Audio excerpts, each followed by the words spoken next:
Birinchi iyundan start olgan Dolzarb 90 kun loyihasi asosida Yangiyo'l shahar maktablar kesimida 5 muhim tashabbus loyihasi asosida iqtidorli o'quvchilar festivali bo'lmoqda.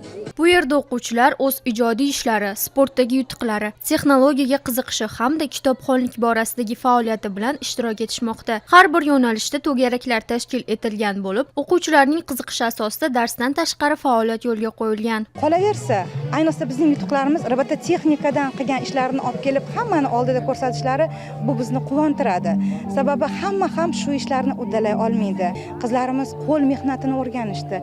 Ular ham tikish bitishni, ham pishirishni, ham mana shu biserlarda chiroyli san'at asarlarini yaratish bularni qo'lidan kelmoqda. Madaniyat, san'at, sport, texnologiya va kitobxonlik o'quvchilarni to'laqonli rivojlanish uchun muhim sohalar. 5 muhim tashabbus esa aynan shu yo'nalishlarda o'quvchi yoshlarga keng imkoniyatlar eshigini ochmoqda. Qolaversa, Dolzarb 90 kun loyihasiga asosan maktabgacha ta'lim muassasalarida ilk tayyorlov qadam nomi bilan dasturlar ham ishlab chiqilgan. Bu dastur bolajonlarning vaqtini yanada zavqli o'tkazishga xizmat qiladi.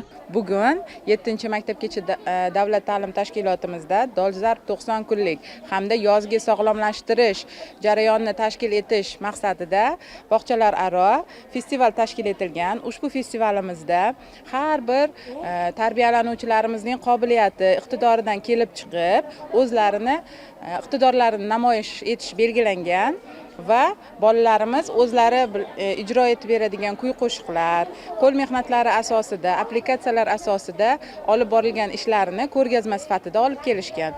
Jarayonda bizda sog'lomlashtirish oromgohlarini tashkil etilishi va tarbiyalanuvchilarning bo'sh vaqtini mazmunli o'tkazish maqsadida festival tashkil etilgan. Maktabda tahsil olayotganlar ijrosidagi konsertdan so'ng iqtidorli o'quvchilar taqdirlandi. Biz o'quvchilarning nechog'lik faol va izlanuvchan ekaniga guvoh bo'ldik. 5 muhim tashabbus esa ular uchun katta hayotga tayyorgarlik bosqichiga aylanmoqda. Mushtariy Mamatqul va Zafar Ilyosov, Joyda informatsion dasturi uchun.